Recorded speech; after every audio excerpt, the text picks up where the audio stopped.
The good thing about tonight, I think, is we've got people from all over the place. We've got all the card clans from around town that normally are in opposition to each other.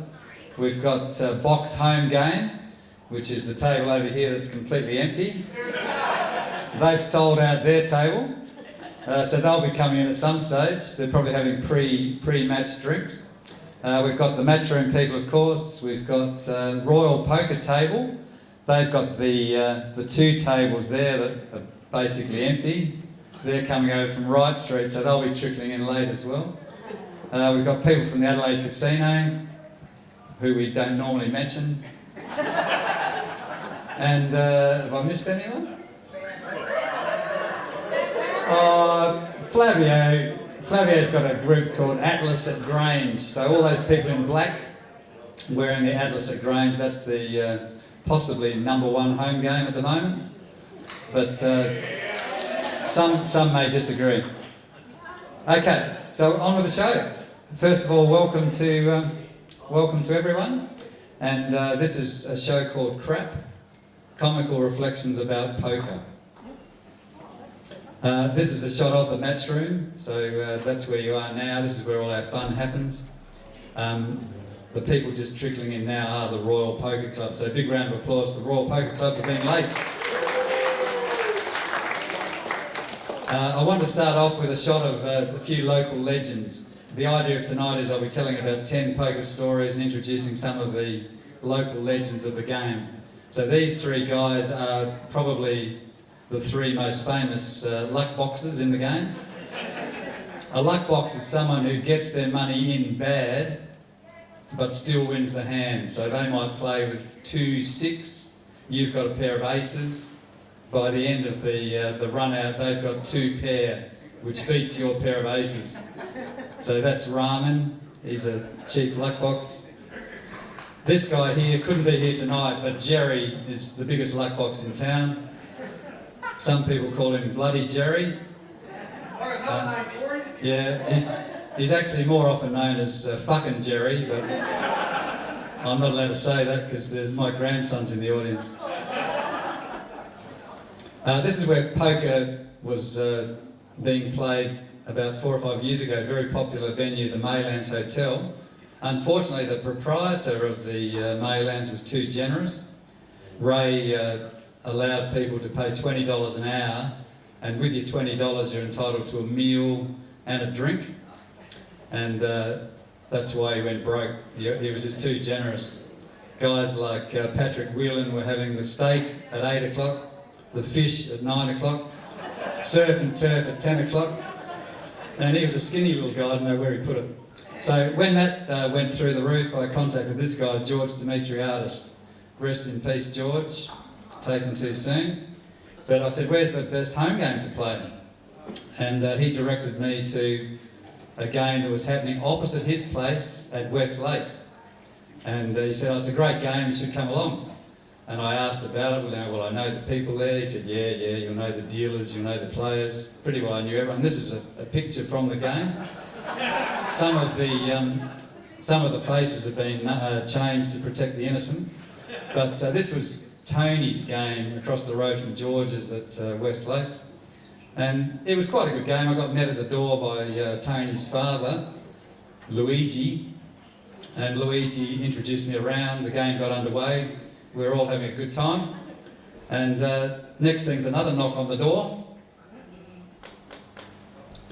And the cops were there. And I thought, oh, this is great. My first home game in Adelaide. The cops have come to bust the place. So we quickly checked around. No cash on the table. No drugs. No stolen property. So we thought we were good to go. So Luigi invited the cops in. They looked around, looking for Tony. Anyway, Tony wasn't there. And I said, where is Tony? And they said, oh, he's got an AVO against him. He lived next door with his estranged wife, and he wasn't allowed within 200 metres of his own home. So it was all about keeping South Australia safe. So anyway, the cops, we said, do you want to come and join the game, officers? And everyone cringed. They said, maybe after work. Anyway, they looked around, they checked our IDs just to make sure we weren't 40-year-old, bald Italian guys. And when we proved that we weren't, they were happy and they were about to leave. Of course, they went out into the hallway and Luigi's showing them to the door. And I called out, "You can come out now, Tony." And the guys at the table didn't think that was a very good idea. They all sort of cringed. Only 2 people laughed. And that was the 2 cops out in the hallway. But they left. They were satisfied that Tony wasn't there. And after they left, George was monitoring things on his phone. He had a CCTV camera at his place, and he could see, across the road and everywhere. Gee, well, the cops are going over to her place. The cops are taken away in the car. And anyway, they took her away and charged her with making yet another false report about Tony. So I guess they took her down the station and beat her up. Am I allowed to say that, Kirsty? Inappropriate. This is another local legend, Lucky Lindsay. Give us a wave, Lindsay. Lindsay is the godfather of poker in Adelaide. He's been playing poker since the Second World War. He's actually the same age as the new President of America, but he's got more of his faculties. He actually played, there was a guy, a celebrity hairdresser. Anyone remember the guy called Ferris Trabulsi?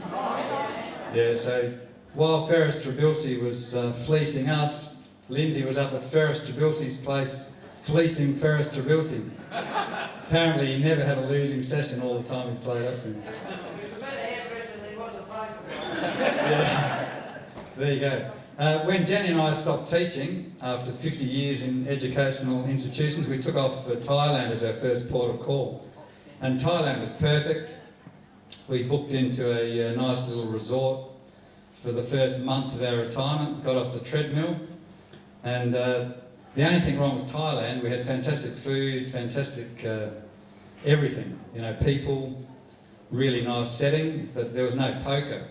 Because poker is totally illegal in Thailand. So we booked the first month. And I could take or leave poker, but I prefer to take it. And so I asked around, I said, "Where can you play poker?" They said, "Well, you can go on these little boats that go off out of Thai waters. Or you can go across the border into Cambodia and see Bok. Bok will get you game over in Cambodia." But no, I decided I'd leave it. But anyway, then the proprietor of the place, this guy called Modi, he said, "I'm having a poker game here at the resort next Friday night." And he said, "You want to be in it?" And I said, "Isn't poker illegal?" He said, "Oh, no, look, we'll throw in 50, $100, we'll have a tournament. We'll just use chips, everything will be cool." So I said, "Oh yeah, why not?" So anyway, 16 people arrived for this tournament. And there were the American guy, Modi, his Thai girlfriend. I was there as the token Aussie. And there were 13 guys who looked a little bit like this. That's the resort. Looked a little bit like this. It was basically the Russian mafia who'd taken over all the little side things in Phuket, Thailand at the time. They were running the taxi industry, they were flying in the drugs. The only guy who spoke English was the pilot. I think he used to fly in with the drugs and then fly out with the money. All the other guys just ran the prostitution rings and money laundering, whatever else they got up to. But we had a great game of poker, fantastic guys. And wherever there's guys with money, there's women who like to hang around. So there's a shot of some of the women who were hanging around the table that night. Artist's impression, I'm using a little bit of poetic license. But I said to Jenny after the game was all over and they colluded all night and they let me come third, I said, "You should have seen these guys I was playing poker with tonight." And she said, "Oh, if you have another game, I'll try and get a sneaky photo." So a week later, Modi organised another game. Jenny snuck down to the bar, was having a drink, and she went to do a sneaky photo with the iPhone. And all of a sudden, all those guys in the previous slide, for some reason, they went to scratch their armpits. They all jumped up out of their seats, and everyone freaked out. And the guy said, No, Jenny, She with John. And they go, no Facebook, no Facebook. So no Facebook, Jenny got to live another day. And on with the show. Two more local legends. This is Tony Zhu at the back and Shane Baxter in the front. Tony Zhu, one of the better players in Adelaide, very good tournament player and cash player. He borrowed my phone one night, and another night I borrowed his because phones sometimes go flat. And I sent a message to Jenny, as I often do, just to say how I'm going. I said, going all right, be home in about an hour. Anyway, then of course Tony had my number, and Jenny's number more to the point. So he sent this message later. Really love you, darling. I can't wait to be in your arms again when I get home. Of course, Jenny was feeling very romantic when I got home again. I thought Tony would probably be stalking us for the rest of our lives, but he never went on with it after that, so that was good. And Shane Baxter, he's actually the unluckiest player in poker, if you listen to Shane Baxter. And he's been doing the rounds for many years. He used to be on the professional golf circuit, but his life has been a bit of a roller coaster ride, very similar to Tiger Woods. My poker graph goes like this, goes pretty steady, little blimp here. Shane Baxter's graph, up, down, big winner, big loser, and that's the way he plays. And that's his best mate, Jack. Poker on chips. After Jenny and I left Thailand and went through Europe, we finished up cruising around on a few ships here and there. And one of the ships we got onto, we decided we'd spend the whole year, which was 2013, travelling around all of the Americas. So we booked a return flight to LA, and the plan was we had the rest of the year to travel all around South America, Central America, Caribbean, any states of America we hadn't been to. Unlucky. Yeah, unlucky. But the first thing we did was book that return flight to LA, and then we thought, how are we going to get down to the bottom of South America? Anyway, I'd learned the previous year when I was hanging out in Thailand and places like that about all these cheap cruises you could get, like a last-minute site, and we found this ship that was going down to the bottom of South America 3 days after we got to LA. So we got on board this ship, and it had actually been sold out for a couple of years because people were looking forward. This particular ship was relocating to New York, but it couldn't get through the Panama Canal because it was too big. So it was going to go right around and call in all the countries on the way. So this was the ship, the Carnival Splendor, and the good thing about it is it had a poker table on board. And we got to meet some fabulous people around the poker table. And if you know Americans, they love poker. I think there's 50 million Americans who play poker at last count. And like with guns, they're not very good with guns, and they're not particularly good with poker either. So they had this electronic poker table on board, and that was the only poker they had. So there's a bit of a fight to get on the table, but if you got there straight after the show at 8 o'clock, you could generally get a seat and play the rest of the night.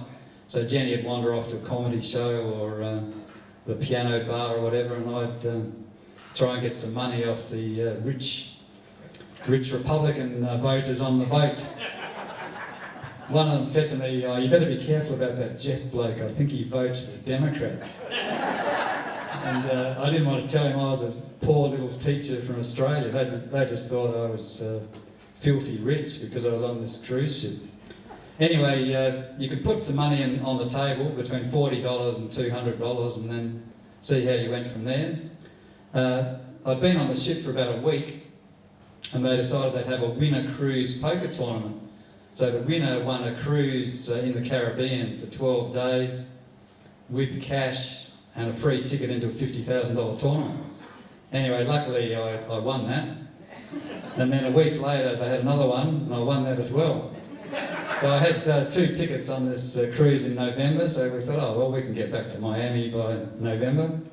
And in the end, we were only going to go down the bottom of South America, but because the ship was going all the way to New York and we made all these fabulous friends, They said, oh, you should stay on the ship, you know. So we booked the second leg around the Buenos Aires and the third leg to New York. So we stayed on the ship for 7 weeks. And it was a very lucrative time for me. Because Americans know what beats what, but they don't know how to play poker, basically. They don't know about protecting your hand or re-raising or, you know, any of that stuff. This guy was probably the funniest guy on the boat. He looked, when I saw him, I thought he's just an old drunk. Because he's over 80 years old. This is Jimmy Barnes. If you've ever seen my Facebook post, this guy called Jimmy Barnes often comments. So this Jimmy Barnes, for recreation, runs like 7 marathons in a weekend in his 80s. He smashed, you know, everyone thought Cliff Young was good age 61. This guy does it in his 80s. Just unbelievable. But he was the practical joker on board. He'd go around, people would put their trays, you know, as they're loading up their food, and they'd put their tray there, go and get some stuff and come back. So he just moved their trays because he thought they were pushing in. And another time, you know, these ladies used to love the martinis. Does anybody here drink martinis? No, it's not an Aussie thing, is it? But they used to love these things called martinis, and with the big, fat, juicy olives, they were called dirty martinis. So he used to tease the girls, you know, what are you drinking that stuff for? And they drank the ship out of the big, juicy olives. There were no juicy olives left, so they were getting these piddly little olives. They weren't big and juicy at all. And they kept complaining to the barman, we want a dirty martini, we want a dirty martini with the big olives. Anyway, they wouldn't do it. So anyway, when the ship called into yet another port, we were basically stopping in a different country every day. It was just unbelievable. So we called into some place in Central America. Jimmy found some big, fat, juicy olives on the shelves. So the next night we go to the bar, you know, and everyone's sitting around the poker table, and Jimmy arrives with a martini with these big, fat, juicy olives. And the ladies had been complaining for days, like, where'd you get that dirty martini, Jimmy? He said, oh, I just winked at the barman. They used to love their drugs too, the Americans. There was one woman who was on the ship. She was probably in her 30s, and she mentioned to Jenny that she'd spent about $300 a month on drugs. And Jenny said, well, do you mind me asking if there's anything wrong? And she said, no, just the general stuff you need to stay healthy. And typical American. And this other guy, like, this is a serious story. These two guys were on the boat sharing a cabin. Not that there's anything wrong with that. And one of them had a bit of a cold. And then he was saying, oh, yeah, I've got a bit of a head cold and whatever. The next day he came back, he seemed fine. Everyone said, what happened to your cold? He said, oh, Frank gave me one of his mother's chemotherapy tablets. That'll knock out just about anything. And that's the American attitude to drugs. It's like, take a pill, it'll cure you. Incredible. And this was another practical joke. We once there was a spill on the electronic table, everyone panicked, you know, they thought the electronic table was going to blow up. So we had to get hold of these ones at the next port. They look like they're full, and Jenny brought over a beer to me at the table and spilt it all over me, and everyone panicked, and it was a fake one. Oh yeah, that was the ship we went on in November out of the Caribbean. And then we were supposed to be going to Bali a couple of years ago when the Mount Agung blew up. And we tried rebooking 2 or 3 times, but all the volcanic ash was too bad, so we finished up doing a cruise from Singapore down to Perth. And luckily enough, they had a winter cruise poker tournament on board. And I kid you not, 3 out of 3. I won that one as well. And so we had to go over to Miami again that year and do another cruise in the Caribbean. And that's the ship we went on that time, the Allure of the Seas. Now, this is another local legend. This is my friend George Lassalopoulos.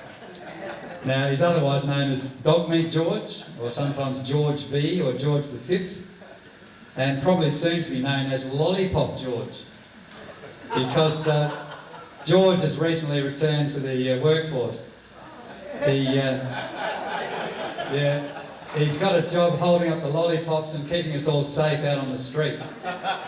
So George only has 2 speeds, slow and stop. And when he went to Centrelink, he said, look, I need a job. Have you got anything that would suit my skill set? And they said, what can you do? He said, well, basically slow or stop. And they said, we've got just the job for you, mate. Just the job. So George has been working there holding up the signs. But the other day, this is a true story, and I asked George if I could share this, because some people may not share a story like this, but George is quite happy. He was up on OG Road, keeping us all safe, and you know how they put out the signs, the speed signs?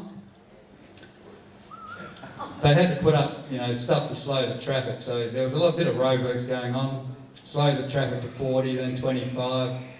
Anyway, it reached the point where no one was actually doing anything. I think someone went off to get some more stovey poles or something, and they were all standing. It was a bit of a drizzly day, so they said to each other, should we take down the speed signs? And they said, well, how long is he going to be? And they said, oh, probably only a couple of hours. So no need to take the signs down. So they just left the signs up, because all the motorists are coming through, looking around, no one's doing anything. So it's nothing unusual, but some of the motorists are a little bit angry. And anyway, this very attractive woman came past, and George was there with his other mate. That's his other mate, his other fat mate who was working there as well. And the woman wound down the window and she said, "You fat, lazy fucks." And I thought that was terrible. I said, "George, that's not appropriate. Like, what did you say back to them? Did you have a comeback?" He said, "I'm not going to say anything. I might lose my job." So I was annoyed on George's behalf, and I thought the situation wasn't good enough. So I gave the Minister for Transport a ring, our mate Corey Wingard, and I explained the situation to Corey, and he was quite upset and angry too.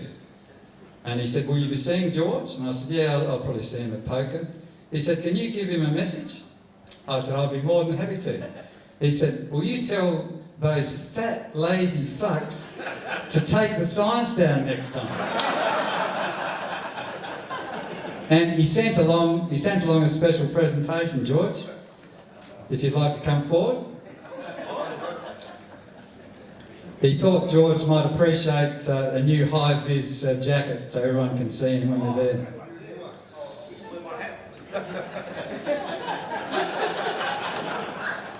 And you'll see on the back, the Minister for Transport has inscribed his jacket, "Fat, lazy fuck." Yeah. So that's why we're probably going to call him Lollipop George from now on. Big round of applause for George, everyone.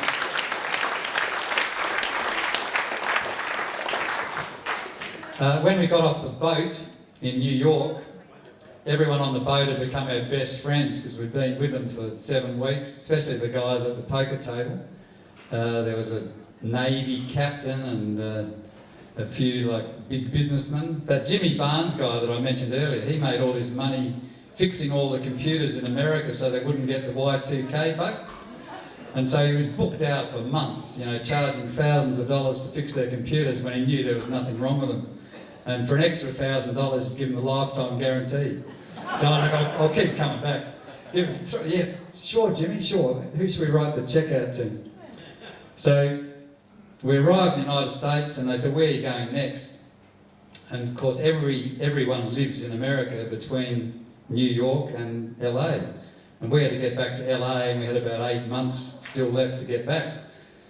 So here's a map of America for those who aren't too familiar. So we basically decided we'd stay with people between New York and LA, but it was still a little bit cold, like it was around March. And we thought, oh, well, we don't really want to do the northern states, might be a bit cold for us. So we just sort of stuck to the southern and middle sections. And we made a 3-day rule. We weren't going to stay with them for more than 3 days. But we met some real characters going across America. And the people we stayed with were all fantastic. They would have had us for the whole year, quite happily. But we thought 3 days, move on. The first person to host us was none other than Donald Trump. Donald Trump had 5 casinos just down from New York, a place called Atlantic City, and he invested a couple of $1 billion, not his money. He got all his investors to put the money in, and pretty much the latest estimate I saw, $2 billion was lost. The Taj Mahal alone they pumped $1 billion into, and all of the mum and dad investors put in all the money. All the people who did all the building work, the contractors, never got paid. And eventually they took them all to court, and some of them got 30 cents in the dollar, but some finished up with nothing. So I just put up this little caption, lose $2 billion but make millions? Now that's funny. And that's literally what he did. He flew around in his jet. He had a $6 million a year salary, and everyone in Atlantic City who got a job at one of his casinos liked him, but all the people who, you know, had business dealings with him hated his guts, and you'd hear stories at the poker table every night. Anyone know this guy? Groucho Marx. So Groucho once said, I refuse to join any club that would have me as a member. So Jenny and I sort of had that policy going across America as well. We did make a few exceptions. That was a handful of exceptions there. We joined those clubs. Trump won up in the left-hand corner. And we did join those clubs as well. Basically, any casino you walked into, they gave you a player's card. And this is sort of ending a bit now because they've all combined and all become too big. But even as recently as 2013, you'd get a player's card. They'd give you free slot play and welcome drink and things like that. So the Golden Nugget, for example, top left-hand corner there, membership card. When we went in there, they said, all right, you get $10 free slot play. So we put it straight into a $5 machine. Now, Jenny doesn't gamble at all. She's never gambled in her life, and she doesn't like people who gamble. She doesn't mind me playing poker, but she's against gambling. So anyway, we put the $10 into this slot machine, $5, we had 2 $5 spins. The first spin, we won 2 credits. So we're $10 up. Jenny says, I think we should cash in now.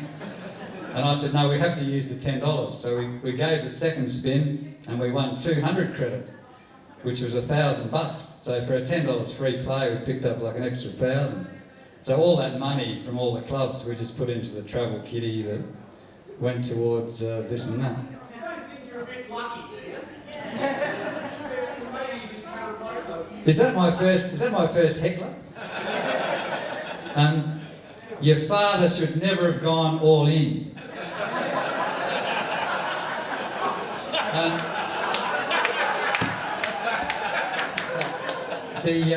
We got down to New Orleans, which is a fantastic part of America, and we came across this, it was a real amazing atmosphere, you know, the Mississippi and river boats and all that stuff. Welcome, Jimmy. How are you, mate? And this guy looked something like someone who came up at the poker table with me. So he was an African-American guy, probably 10 or so years older than me at the time, and he was a real character. Like, he used to do these little dances, stanky leg, stanky leg. He was sort of like Jimmy mixed with Michael Haddad mixed with Gabby, with a little bit of southern culture thrown in. He was a real character.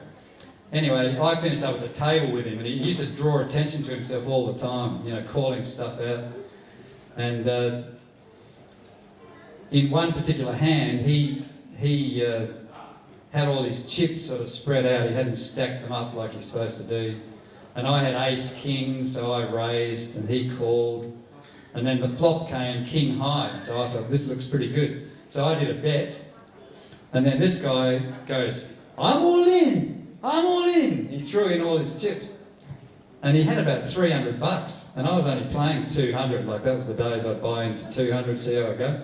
So I'd only just sat down at the table. I had to decide, do I want to risk, you know, all of my chips, probably another $180 to call him, or do I fold? So these days I would have called him straight away, but back then I thought, no, I'll just fold. So I folded, and then he threw his cards over, and he had 4-7 off. Does anyone play 4-7 off? Crap like that? Oh, Jimmy does. Anyway, he threw down his cards. He threw down his cards and he goes, "Stole one! Stole one! Spanky leg! Stole one!" And everyone in the casino's looking over and he goes, "Stole one! Like a runaway slave!" And everyone looks, "Shit, is he allowed to say that?" Well, yeah, I guess he can. And we did happen to coincide with the World Series of Poker. Complete coincidence that we happened to be passing through around June, July when the World Series was on. That wasn't funny, so I'll leave that out. We did do a bit of Route 66 too, which explains my t-shirt tonight. I had a whole wardrobe of poker t-shirts. I wasn't sure what to wear, but I went for Route 66 because we did cross America on Route 66. I am 66, and I'm almost rooted. This is the ladies, more local poker legends. So everyone knows Gigi Fab, Gigi Fabulous. She's here in the audience tonight, and Julie. This one's Julie, Linda, Helen, Kathy. They're all part of the ladies that we welcome here at the match room. So I hope to see some more ladies down the track. And Gigi Fab, she probably does more to promote poker in Adelaide than any other person. She actually flies around the world promoting poker. She's just got back from Queensland. She's always off somewhere. COVID being around the place, we've actually seen her in Adelaide a bit. But yes, but because Gigi spends so much time in America, she loves guns. And there's a guy with some guns. There's Elliot. She likes the real guns. Now, criminals. The photo's not meant to imply anything. It's just that I wanted to explain something that happened at the Adelaide Casino one time. This is Chapper's here with David Galpin, who ran the Poker Zone, the casino, for many years. Now, is David here? God, he bought his bloody ticket and he's not here. He's never set foot in this place and looks like that's still the case. Anyway, this is an example of someone's chips. But the black ones are worth $100, the red ones are worth $5. So someone at the casino wanted to change tables. So they asked David if they could move to another table. So David looked around, yeah, okay, balance of tables is okay, let him move. So the guy picked up his chips to move to the other table, but he dropped them. And of course, chips spilt all over the floor. When he stacked them up on the new table, one of the black chips was missing. It's a very black sort of carpet in the casino, so he said, "Oh, I'm missing a $100 chip." And the guy says, "You sure?" He goes, yeah, missing 100. So everyone had sort of stood up, looked around, and David came over with a torch, and we couldn't find it. So after a long delay, we went back to the game, and then I said, "Look, when I was in Vegas, this guy dropped all his chips near the roulette wheel, and he was missing a high-value chip." And they looked around there, they couldn't find it either. And after about 2 hours, this guy sort of leant over to tie up his shoelaces, and he found the chip under his shoe, and he went to walk out of the building, but of course all the security guys pounced. They'd been waiting to see who did that. So I just told that story at the casino, and next thing this guy goes, "Excuse me, David, do you remember when we were looking for that $100 chip earlier?" He said, "We all stood up and I was feeling a bit embarrassed. I think it must have gone under my shoe. Anyway, here it is." So he gave back the $100 chip, and everyone's looking at this guy, you know, and if some of the people in this room had been there, they would have really told him. We just sort of gave him the glare, we're sort of looking at him. And after about 2 minutes, he walked out, and I've never seen him since. So yeah, he's lost his credibility in the poker world. Someone lost their wallet here earlier, and of course it was handed in immediately, and the rightful owner was found. Poker players are the most honest people you will find, apart from that guy.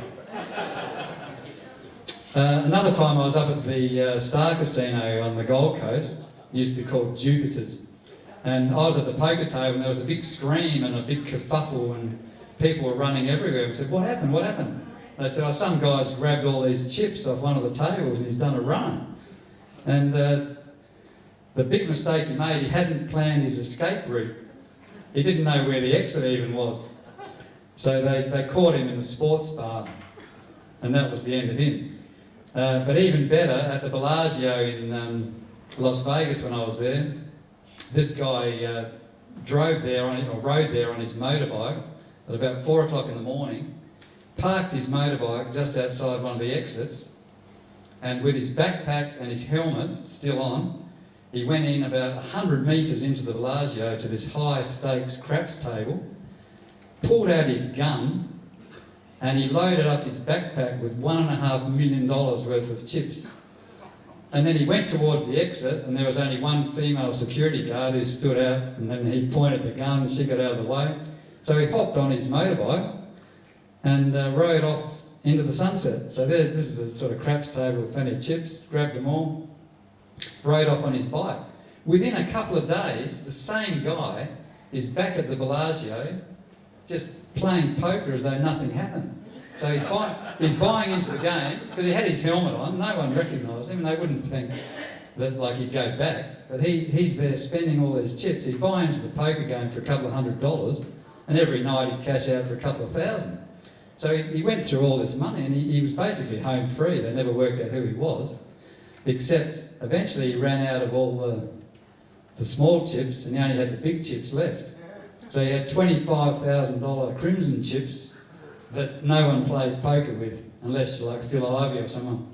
So he tried to sell off these big value chips, found a buyer, like who wants to buy a $25,000 chip? Yeah, I do. I'll give you $15,000. And of course it was an undercover cop. So, busted! Now, speaking of criminals again, this is our heckler, Alan, who's still got a few tickets to sell for the... still a few left if you want. In someone's pocket. Yeah. Anyway, Alan doesn't mind me telling this story either, but Alan had to go over to Las Vegas for his nephew's wedding a few years ago. So Alan bobs up in Las Vegas for the wedding, and when he gets to border control, they're looking at his passport, they're looking at the record on the screen, and they say, "I see you've got a police record here, Alan." It's all lies. And he said, "Yeah, well, many years ago when I was young and stupid, I did hit a cop. But that, I was 20. That was like more than 30 years ago. It's the worst thing I ever did, and I regret it to this day." So he gave him a good spiel, but they didn't want to let him into the country because they don't like criminals over there. They only like nice people in America. But eventually they let him in. So he went to the wedding. Everything went well. Alan arrives back in Adelaide, and he wins a package to the World Series of Poker in Las Vegas. So 6 weeks later, he's got to go back again. So Alan goes over, gets the border control. They hold up his passport again, get him to follow them, and they start asking the same questions, what's the purpose of your visit? And he goes, "Oh, I just won a package into the World Series of Poker." And the cop looks at him, he goes, "Well done, mate! Well done, mate! Fantastic!" Pats him on, fellas, this guy's just won a package into the World Series of Poker. So they all take his name and they're going to follow him. "Welcome to America, Alan, come on in." Great guy. Sums up America. Speaking of America, this place is probably as far as you can get from America. This is the quaint little town of Murray Bridge. And I arrived there in 1977. Now, where's the Murray Bridge table? We've got a few people in the house. Those who played in the big game back in the day. Yeah, so in 1977 we started up a Wednesday night home game in Murray Bridge. And the game is still going now, every Wednesday night. Some of those people to this day are still having their little Wednesday night game. And we used to play 5-card draw. Instead of getting 2 cards like in Texas Hold'em, you got dealt 5. And we used to play jackpot poker where you had to get a pair of jacks or better to play. And we used to do practical jokes on each other, like stack the pack against Mick Newman and things like that. Give him 4 kings. He'd come back from the toilet and he's got 4 kings. And you've got to have a pair of jacks or better to open. And he's got 4 kings. We go, can you open, Mick? He goes, bastard, check. As if like he can't open. No, he hasn't got a good enough hand to open. And then, you know, we let the hand go on and we say, oh, sorry, Miss Steele. And he's sort of panicking. We say, oh, we stacked the pack way out, and you wouldn't believe it. Couldn't find a photo of the group, but this is about the closest I could find to the game back in 1977. That was us just having a bit of a game. This bloke here is a regular. And most of their money is now gone with the wind. Mazo used to play in the game, and Mazo, every Wednesday without fail, Mazo would work into the conversation. It's bin night tonight, guys. Every Wednesday, like for about 10 years. It's bin night tonight, guys. Yes, we know, Mazo, you told us last week. And what are the odds of getting quads? The odds of getting quads, anyone? Very, very difficult. One of the players at that card school had not had any kids, and he was reaching the stage where he didn't know whether he would have kids, and then all of a sudden he had quads. And give us a wave, Rod. Rod had 4 kids, 4 instant kids. So we didn't get to see Rod for a while. He was missing at the games. He was needed for home duties for quite some time. Good training indeed. And this was our standard supper at the home games. We used to rotate at each person's place, so mostly we'd get little pies and pasties or spring rolls or that sort of crap. If you go to the home games these days here in Adelaide, gourmet food. Flav will cook you a steak at 4 o'clock in the morning, or give you a bucket of fruit salad if you're lucky. And Bok serves the best Cambodian food this side of Phnom Penh. This guy, did he make it tonight? Is Ivan in the house? Oh, he's there. Ivan, welcome. Royal Poker. Ivan has been great for poker in Adelaide too. He's been mixing it with all the town officials and the casino, and he likes to make sure everyone gets involved. So he's been great. But he's also a funny guy, likes to have a laugh. At the last series, he was in contention for the player of the series. Whoever accumulates the most points wins that magnificent glass trophy. Now, some of these winners get like $20,000, so why they would care about a little glass trophy, I'm not sure. But Ivan wasn't caring about the money. He wanted to get the Player of the Series award. So it came down to the last event. Ivan was leading, but Nick Williams was playing in the last event, which was the Terminator, and it looked like if he got any points at all, he would win the points. So Ivan was there, you know, offering green notes. I give $100 to knock out Nick Williams. Knock out Nick Williams.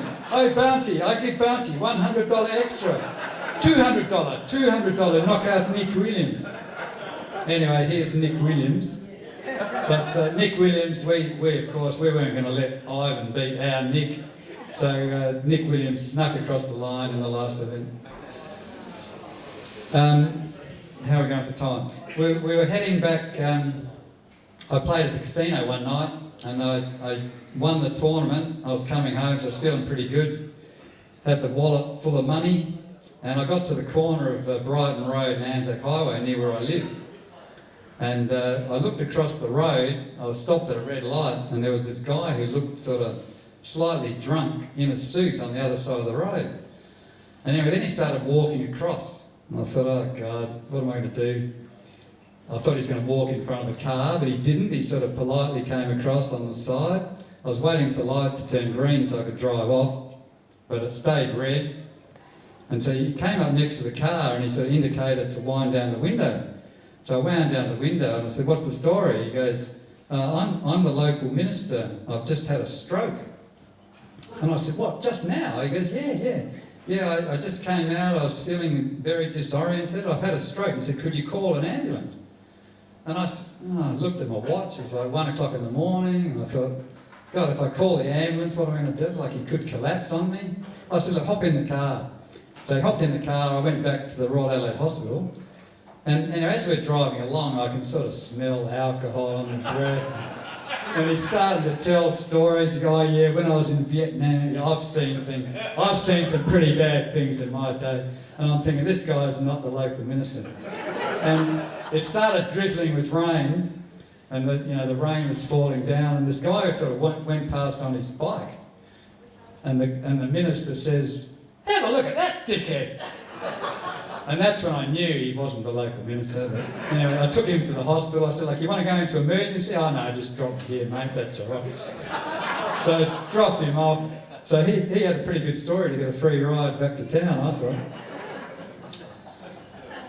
Yeah, that's where we finished up. Now here's another local legend. The one on the left is me, about when I started playing poker back in the day. The one on the right is my brother Phil, who's sitting just here. So he was my chief sporting rival throughout my entire life. When we were 5, we started playing poker. We didn't even have TV in those days. This is back in the late 50s, early 60s. And then we played Monopoly, and we played Scrabble, and we played every card game known to man, euchre and canasta. And we took on these 5 brothers down the road, the Madisons. And that's where we honed our craft. We used to play for coins and matchsticks and all sorts of stuff. In fact, Peter Madison, we used to play pinballs for 1 cent a point, and I was 1,900 points up on Peter Madison, so he still owes me about $19 from the 1960s. The Mount Gambier trip. Now, this is happening again in the June long weekend. Our heckler in the corner organised this 2 years ago for the June long weekend. Last June it was cancelled because of COVID, but all those guys in that photo are local legends, and we had a great time down in Mount Gambier. This guy here, Jimmy, he's one of the main legends of the game here at the Match Room, and Jimmy told us stories all the way down to Mount Gambier. The whole way, he told us every story you've ever heard. And I said, why is Jimmy so talkative? Why is he so talkative? And they said, oh, it's the Coke. It's the Coke. Now, I'm not sure if it's the bloody sugar variety or the one without sugar, but Jesus, he told stories all the way down. So coming back from Mount Gambier, I got a chance to tell maybe 1 or 2 stories. And Jimmy was actually sound asleep, like he played cards and partied for 3 days. Jimmy's sound asleep, and sort of one eye opens, and then the other eye opens, and he leans over and he goes, "Did this guy ever fucking shut up?"